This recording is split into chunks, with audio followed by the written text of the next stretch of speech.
Graça e paz aos queridos irmãos e bom dia, boa tarde ou boa noite, conforme o horário que você nos assiste agora.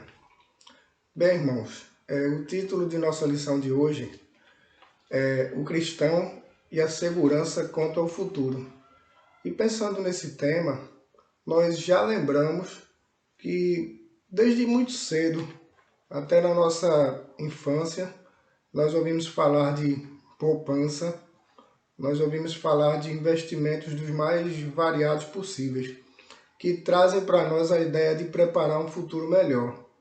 Não é? Muitas vezes até a gente escuta ou escutou no nosso tempo de criança e de adolescência alguém ou até nossos pais falando: olha, estuda para que você tenha um futuro melhor, ou para que você possa proporcionar algo de bom para sua família. E é nesse sentido, com esse foco, que nós vamos compartilhar com os irmãos o estudo dessa oportunidade. E pensando nisso, nós também podemos ter a certeza que pensar no futuro ou trabalhar pelo futuro não é pecado, não é? Principalmente quando nós pensamos em relação aos nossos filhos, em relação a adquirir um bem durável como um imóvel, uma casa, um terreno, não é? Ou um investimento desse tipo, algo que se pareça com isso, vislumbrando um futuro com possibilidades melhores, tanto para nós quanto principalmente para eles.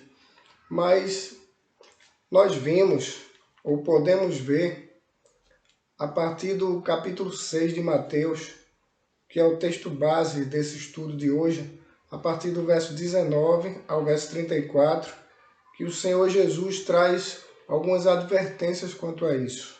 Algumas advertências quanto ao foco diante da realidade de juntar ou programar certos bens, valores para as nossas vidas e principalmente se tratando do futuro.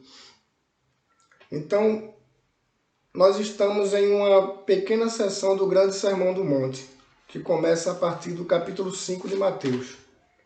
Embora o texto de hoje, que nós vamos nos deter um pouco mais adiante, a partir do capítulo 6, mas o Sermão do Monte começa com as maravilhosas bem-aventuranças do Senhor, não é? Alguns estudiosos bíblicos falam que se toda a Bíblia fosse perdida, de alguma maneira, não existisse mais e só sobrasse o Sermão do Monte, ali estaria a síntese completa de todo o Evangelho.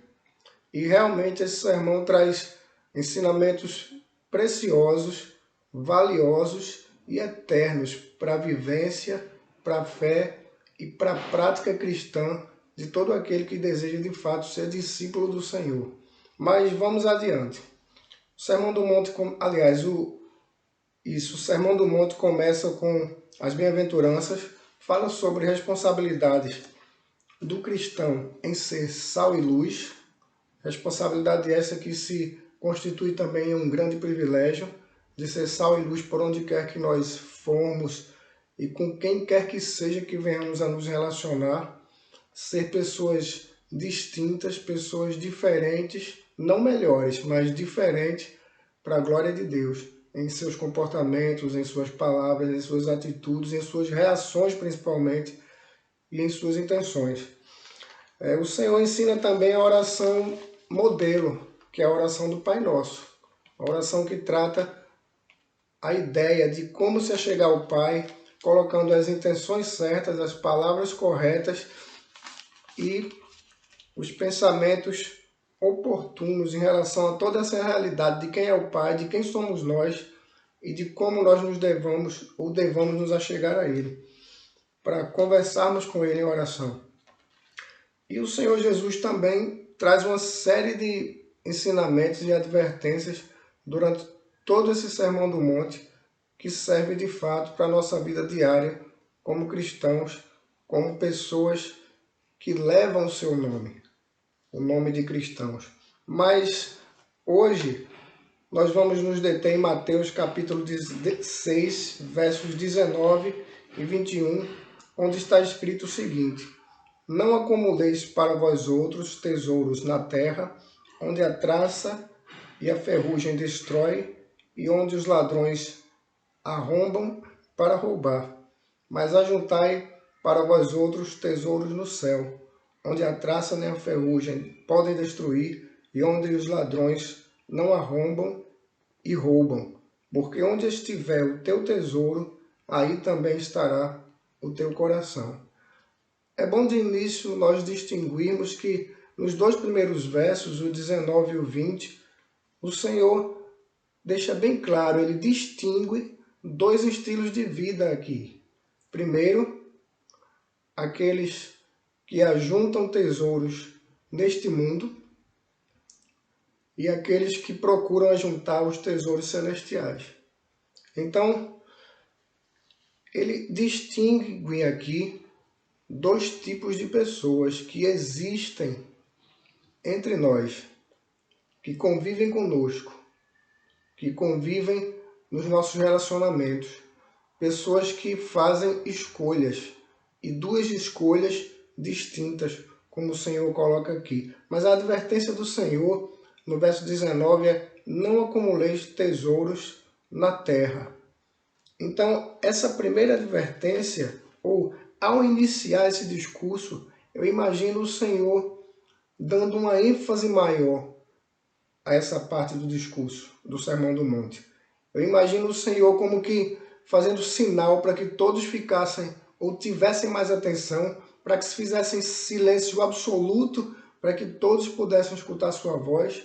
E ele diz, e eu imagino então ele dizer, isso não está na Bíblia, mas eu imagino que ele possa ter dito o seguinte: olha, agora prestem atenção, prestem muita atenção a partir daqui, tenham atenção redobrada, porque é a partir daí, é a partir dessas realidades que eu vou citar agora, que vocês vão direcionar, ou a vida de vocês vai tomar direcionamentos distintos, definitivos e principais e fundamentais nas vidas de vocês.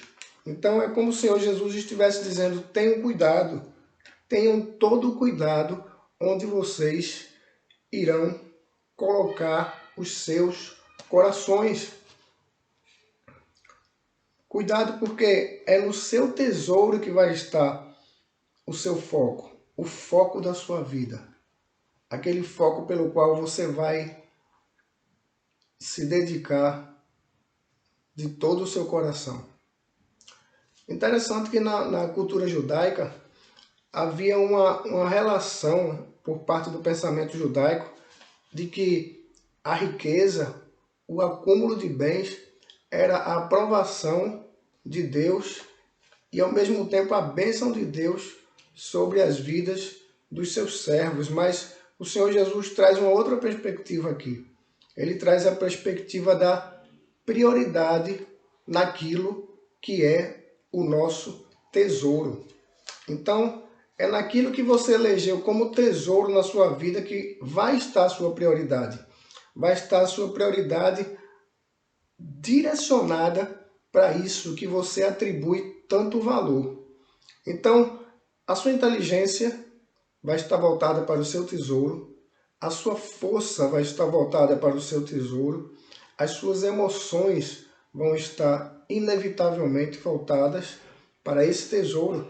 Por isso que é tão importante e fundamental essa questão, porque o Senhor Jesus traz à tona uma realidade que muitas vezes muitas pessoas passam por desapercebidos sobre isso. Acham natural, como por exemplo, viver para ganhar dinheiro. Eu já vi muitas pessoas dizendo, batendo no bolso e dizendo: o meu Deus está aqui, o meu Deus é o dinheiro. Sem ele eu não sobrevivo, sem ele eu não faço nada na vida, sem ele eu não compro, sem ele eu não me divirto, sem ele aquilo, sem ele isso. E concentram toda a sua vida, toda a sua força, toda a sua emoção, toda a sua inteligência, toda a sua psique, todo o seu raciocínio, toda a sua capacidade de planejar e executar em cima desse tesouro que eles elegeram para a própria vida, que é o dinheiro. O Senhor adverte que não há estabilidade nos tesouros deste mundo. No verso 19 diz isso, que nós acabamos de ler. Ele diz que a traça e a ferrugem destrói e os ladrões entram e roubam, ou seja, é tudo muito instável, é tudo muito passageiro. É isso que o Senhor Jesus quer convencer aqueles que lhe escutam, aqueles que lhe ouvem neste sermão, não somente naquela ocasião, mas de todas as épocas que podem dar atenção e abrir o coração para suas palavras. Então, a total segurança, conforme o próprio Senhor Jesus orienta, está nos tesouros celestiais, onde nem a traça nem a ferrugem corroem, nem onde os ladrões entram e roubam.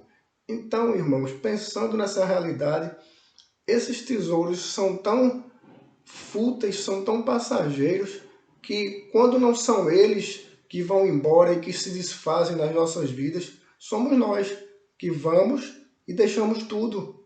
Ou seja, de uma maneira ou de outra, ficando aqui ou não, eles não garantem segurança nem estabilidade para ninguém. São muito passageiros, são muito voláteis, né? E não têm a segurança que nós imaginamos ou atribuímos que eles tenham por serem tão relativos à nossa vida.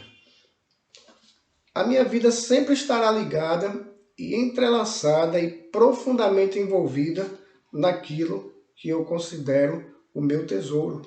Isso é inevitável, isso é uma consequência.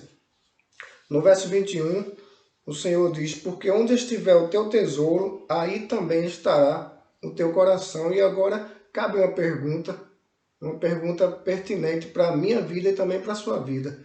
Onde você tem colocado o seu coração? Qual tem sido o tesouro que você tem colocado lá em cima, no topo de prioridades da sua vida e da sua existência? A vida com Deus em submissão, obediência, santidade e serviço se constitui em um tesouro celestial aqui e por toda a eternidade, gerando rentabilidade espiritual, rentabilidade eterna, ou seja, o Senhor Jesus também fala em outros textos sobre a realidade do galardão e da recompensa daqueles que de fato entregam suas vidas a Ele, se submetem à sua vontade e vivem para Ele, para glorificar o seu nome, para se alegrar nele, para subsistir ou deixar os seus desejos e suas vontades em atitude de renúncia pela vontade dele. Então estes sentem total e pleno prazer e alegria em fazer do próprio Deus, do próprio Senhor, da pessoa do próprio Deus, o seu maior tesouro.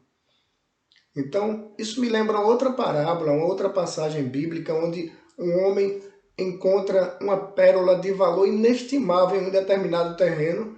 Então ele vai, vende tudo de valor, de muito valor, que ele tinha muitas propriedades, ele vende tudo que ele possuía para comprar aquele terreno que ele sabia que ali estava o seu maior tesouro, que era o reino dos céus. Quando o Senhor compara essa pérola que estava nesse terreno com o reino dos céus. Então ele larga tudo, ele abre mão de tudo aquilo que ele considerava valor até aquele momento para adquirir, por fim e definitivamente, o reino dos céus para a sua vida. E trazendo essa realidade para a minha vida e para a sua vida, isso denota, isso sugere uma entrega pessoal da minha própria vida à vontade de Deus. Isso sugere uma renúncia, uma troca de valores, ou um reorganizar de escalas de valores que, porventura, estejamos atribuindo os valores errados às coisas erradas.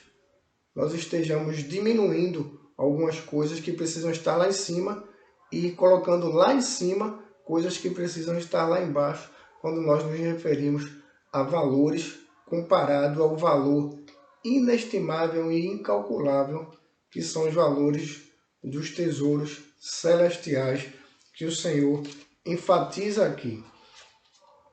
Mas em Mateus 22 e 23 também diz o seguinte: os olhos são a lâmpada do corpo, portanto, se teus olhos forem bons, teu corpo será pleno de luz. Porém, se teus olhos forem maus, todo o teu corpo estará em absoluta escuridão.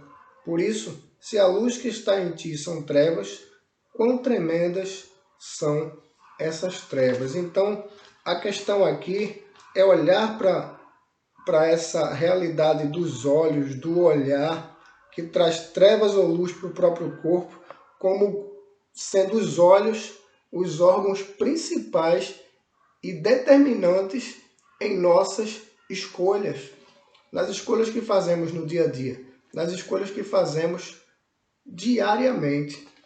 Então, é o que vemos, é aquilo, a imagem que fica nos nossos olhos, que vai entrar através dele para nossas mentes, e aí vai nos levar a julgar, a analisar as coisas, a pesar na balança se vale a pena ou não, se é aquilo ou não que eu preciso, que eu vou escolher ou que eu não vou. Ou seja, essa atitude, essa realidade de decidir, ela passa primeiramente e primordialmente pela visão, pelo que nós vemos, pelo que nós vislumbramos. Então, nesse processo, os nossos olhos são fundamentais e determinantes para que, ao findar de cada escolha, nós venhamos a trazer consequências positivas ou negativas para o nosso futuro, não é? Por isso que o Senhor coloca aqui como os olhos podem ser tanto grandes luz quanto grandes trevas, ou seja, podem trazer tanto o bem quanto o mal como consequência daquilo que eu tenho escolhido. Isso, sem sombra de dúvida, passa pela questão do tesouro que eu preciso escolher, ou dos tesouros que eu preciso escolher na minha vida. Se eu caminho na vida com prioridade, com os olhos voltados para os tesouros dos céus, eu não vou, de modo algum, em momento algum da minha vida, priorizar outra coisa que não seja a vontade de Deus para a minha vida. Você está entendendo? Tudo aquilo que vier aos meus olhos, tudo aquilo que vier diante de mim, que eu sei, que eu tenho certeza, que não se encaixa, que não bate, que não é coerente com a santidade que eu preciso ter, com a qual eu preciso caminhar na minha vida como cristão, se isso se choca a realidade da santidade, isso não vai ser tesouro para a minha vida, isso não vai trazer para mim luz, só vai trazer trevas, só vai trazer caminhos de destruição, de dor e até de morte. Mas se ao decorrer da vida, no caminhar da vida, no dia a dia, nos meus relacionamentos, no meu trabalho, seja onde for, por onde quer que eu esteja, se eu vejo atitudes ou valores que eu posso agregar na minha vida, que eu possa tomar para mim, que eu possa aceitar, que eu possa desfrutar, né, dessas realidades, seja através de relacionamentos ou de qualquer outra oferta que venha a mim, que eu veja que isso vai trazer a vontade de Deus para a minha vida, de alguma forma, que isso vai agregar para a minha vida aquilo que Deus tem planejado para mim, ou aquilo que é bom. Né? Eu lembro agora também do apóstolo Paulo, né, que diz que tudo me é lícito, mas nem tudo me convém. Ou seja, eu tenho que ter essa, digamos assim, peneira do Espírito Santo, para que eu possa, de fato, separar e lançar fora aquilo que não presta e guardar como tesouro para a minha vida aquilo que é a vontade de Deus para a minha vida, aquilo que Deus tem planejado para mim e de alguma forma tem feito chegar a mim. Então, veja o que diz o verso 4. Aliás, o verso 24, continuando nossa leitura, diz assim: ninguém pode servir a dois senhores, pois odiará a um e amará o outro, ou será leal a um e desprezará o outro. não podeis servir a Deus e as riquezas. Isso é muito interessante, porque Jesus traz aqui um termo em aramaico. As palavras que Jesus usa aqui é aramaico, embora esse termo não seja de origem aramaica, né? É mais provável que ele seja de origem hebraica, mas Jesus aqui fala em aramaico o seguinte: não podeis servir a Deus. E aqui onde tem riquezas, traduzido para nós dessa maneira, a palavra no original está escrito: não podeis servir a Deus e a Mamon, personificando aqui a realidade do dinheiro e da riqueza. Porém, neste texto em questão, isso também, essa palavra mamon, não é? A qual é traduzido como valor em dinheiro, em riqueza, também traz uma conotação de um contexto de personificar aquilo que domina o coração do homem. Tudo aquilo que o homem tem colocado como valor, como tesouro que tem dominado o seu coração. E tudo aquilo, ou de tudo aquilo que o homem se deixa dominar, ele é escravo. Isso é consequente, isso é inevitável. É por isso que o Senhor Jesus traz essa questão do tesouro como algo fundamental e determinante para a vida dos seus servos. Ele chama-nos a atenção para a realidade de que não se pode servir a Deus e, ao mesmo tempo, às riquezas, ao dinheiro ou a qualquer outra coisa que venha a nos dominar. Todo aquele que é dominado por alguma coisa, ou até mesmo pelo dinheiro, ou por qualquer outro valor que ele assim julga ser valor, pensa que serve a Deus, pensa que anda com Deus. Eu sinto muito, amigo. Eu sinto muito lhe dizer isso, mas você, ou quem quer que pense assim, está muito enganado. Ou se serve a Deus, ou não se serve a Deus. Ou se anda com Deus, ou não se anda com Deus. A palavra de Deus é radical quanto a isso. O próprio Senhor Jesus deixa isso aqui bem claro no final do verso 24. Não podeis servir a Deus e a Mamon, e às riquezas, e ao dinheiro, e ao tesouro que você tem carregado aí durante toda a sua vida, que tem lhe feito entregar a vida por isso, até desperdiçar a própria vida por isso, até muitas vezes magoar pessoas por causa disso, e escolher entre pessoas e esse tesouro, desprezar as pessoas e escolher o tesouro, e abrir mão de tudo por isso. Não existe essa ideia de servir a Deus, de estar com Deus, de agradar a Deus e ao mesmo tempo ser dominado por qualquer outra coisa. Não existe isso. Isso fica bem claro aqui na palavra de Deus. É impossível ser leal a Deus e ao mesmo tempo ter o coração preso, amarrado e conquistado por qualquer outra coisa. Pense na realidade de um escravo. Não é? O escravo, no tempo da escravatura, ele era vendido para um determinado senhor. Imagine agora um escravo pertencendo a dois senhores. Com certeza um ia mandar ele fazer alguma coisa e outro ia mandar ele fazer outro serviço, e ele estava dividido. Aquele que mandou ele fazer o serviço primeiro ia ficar revoltado porque ele estava fazendo outra coisa porque um outro senhor mandou, e pense na confusão que geraria isso. Então é no mínimo uma ideia incoerente e sem fundamento, e altamente enganosa, não é? Altamente enganosa, fazendo pensar-se que se pode agradar a Deus servindo a qualquer outra coisa, porque essa realidade é totalmente incompatível. Vamos então, aproveitando esse pensamento, aproveitando essa realidade, e lembrar o que o Senhor Jesus disse em Mateus 22:37, quando ele fala o seguinte: preste atenção, amarás o Senhor, teu Deus, de todo o teu coração, de toda a tua alma e com toda a tua inteligência.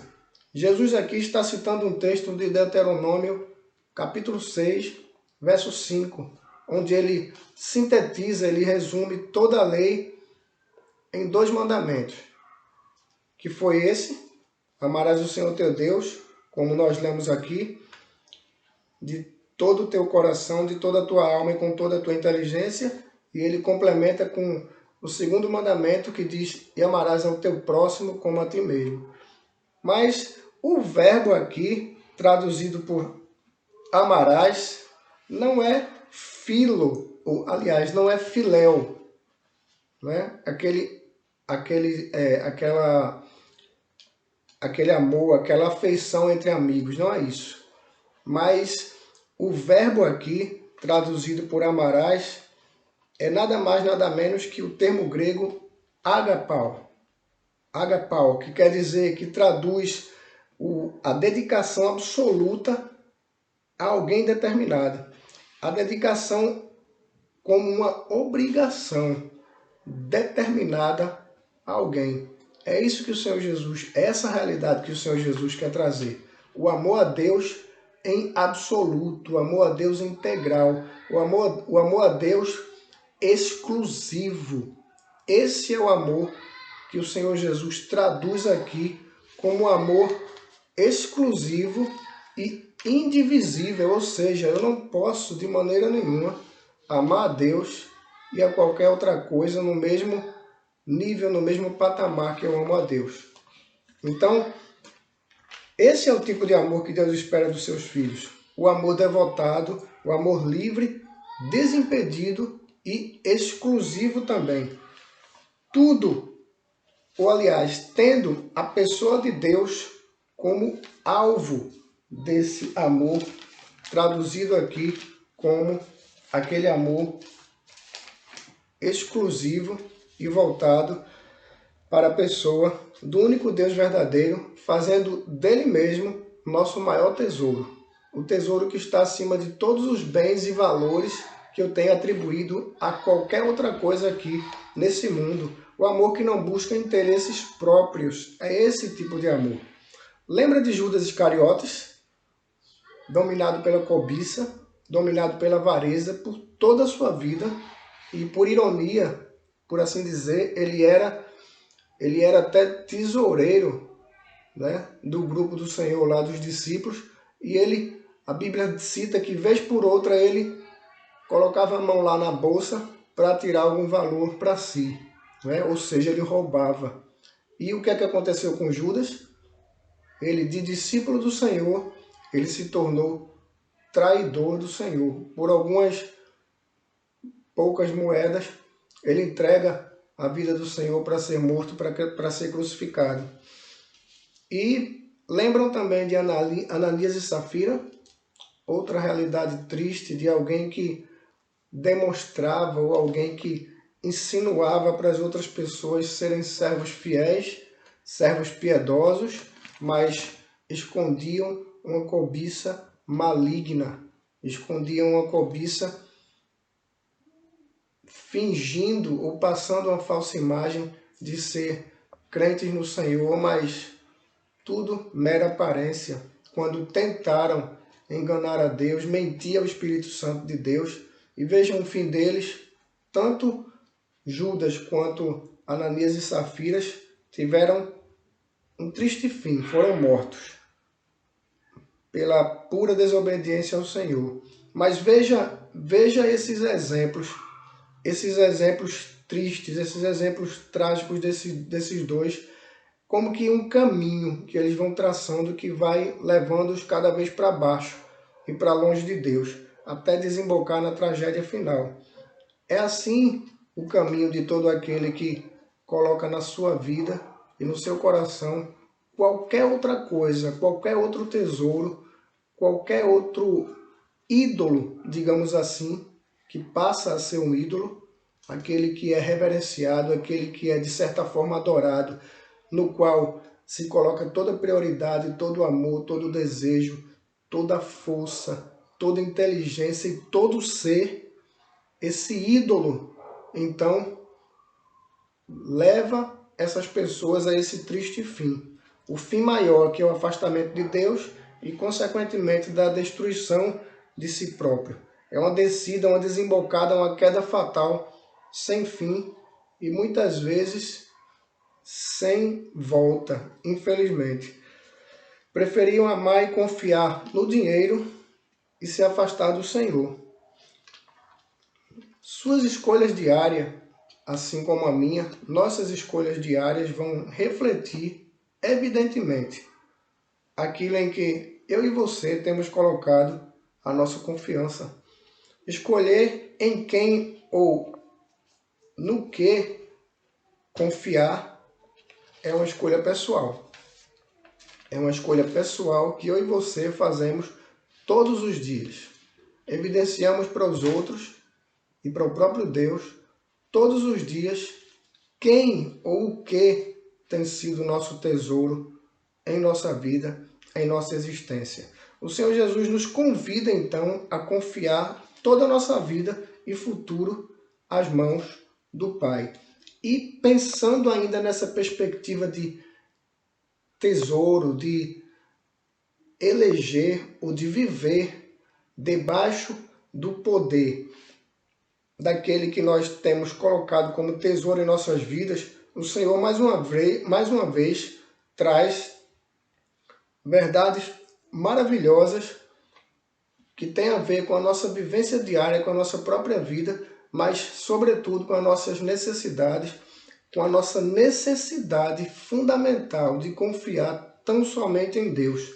No verso 25, a parte A do verso, diz o seguinte: portanto, vos afirmo, não andeis ansiosos com a vossa própria vida, quanto ao que haveis de comer ou beber, nem pelo vosso corpo, quanto ao que haveis de vestir, ou seja, não andem na vida sendo estrangulados, porque o sentido aqui da palavra, no original, quando fala de ansiedade, é quem vive como quem está sendo sufocado, estrangulado por esse sentimento terrível, por esse sentimento desconfortável, horrível, de quem está sendo pego aí pelo pescoço, sendo estrangulado, perdendo noites de sono, perdendo a vontade até de viver, perdendo o ânimo pela vida, por dar lugar a esse monstro chamado ansiedade.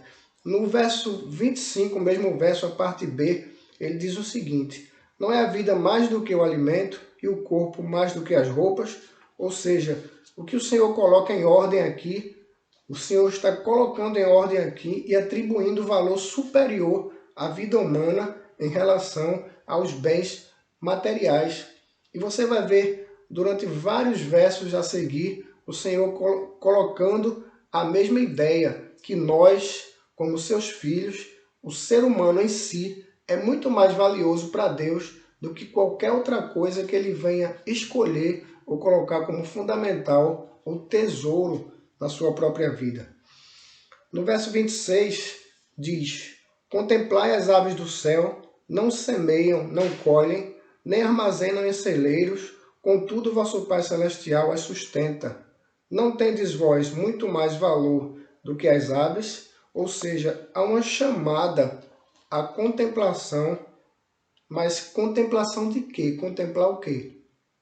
O Senhor nos convida aqui também a contemplarmos a providência de Deus para com as pequenas coisas da natureza, e nesse caso, os pássaros, não é? Muitas vezes seres assim aparentemente tão insignificantes, né? Tão pequenos, a gente não dá nem tanta importância, mas até desses bichinhos, até dessas pequenas criaturas, o Senhor cuida, o Senhor sustenta. E já ouvi gente falando o seguinte: os pássaros é que sabem viver, porque eles vivem os seus dias totalmente despreocupados, eles se lançam no ar, da altura que tiverem, se jogam e voam despreocupadamente, como quem sabe, tem convicção de que há um Deus que tem cuidado pelas suas vidas. Interessante, não é? É um Deus que tem cuidado pelas suas vidas, e criaturas que não são dotadas de raciocínio, de inteligência. E nós, feitos à imagem e semelhança de Deus, e muitas vezes, ou na maioria das vezes, tão ansiosos, tão preocupados, tão complexos, tão cheios de dúvidas, tão sofridos, não é? Porque não sabemos ou não aprendemos ainda a nos jogar por inteiro nos braços do Pai. fica para nós uma grande lição em relação a isso também. Mas no verso 26, parte B, diz: não tendes vós muito mais valor do que as aves, ou seja, em um tom de comparação, o Senhor ressalta o valor do homem sobre as outras criaturas. No verso 27 diz o seguinte: qual de vós, por mais que se preocupe, ou por mais ansioso que esteja, possa acrescentar algum tempo à jornada da sua vida? O que é que vai adiantar a ansiedade?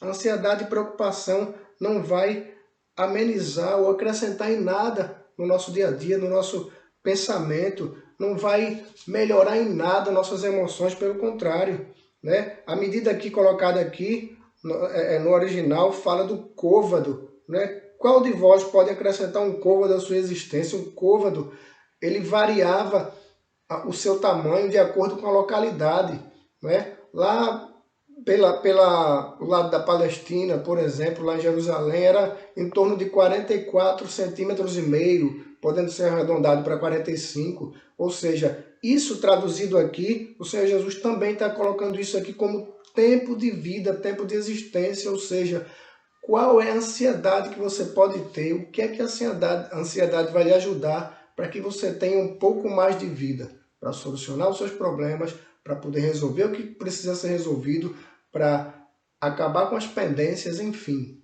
Nada. A ansiedade não vai ajudar em absolutamente nada, até porque não sabemos até onde iremos, até onde seguiremos nessa vida aqui. O momento seguinte é incerto. Mas dos versos 28 ao 31, o Senhor ressalta a necessidade do homem em confiar em Deus, demonstrando as providências e cuidado do Pai, ou desfrutando dessas providências, como aquele que confia no Pai, sendo o seu próprio filho, tendo consciência do cuidado e da providência do Pai, sem duvidar. No verso 32, o Senhor adverte sobre a postura de confiança em Deus que seus servos devem cultivar, sendo distintos daqueles que não conhecem a Deus. O verso 32 diz o seguinte: pois são os pagãos que tratam de obter tudo isso, mas vosso Pai Celestial sabe que necessitais de todas essas coisas. Ou seja, são as pessoas que não conhecem a Deus, que correm atrás das coisas, que se estressam, que se desesperam, que matam e morrem pelos bens, que brigam com os familiares, que rompem relacionamentos por causa de valores, por causa de bens materiais, por causa de dinheiro. E é por isso que o Senhor Jesus fala e deixa claro que para essas pessoas, essas coisas, esses valores, esse dinheiro, essas riquezas são deuses, são mamon, são ídolos, são aqueles que lhes dominam o coração.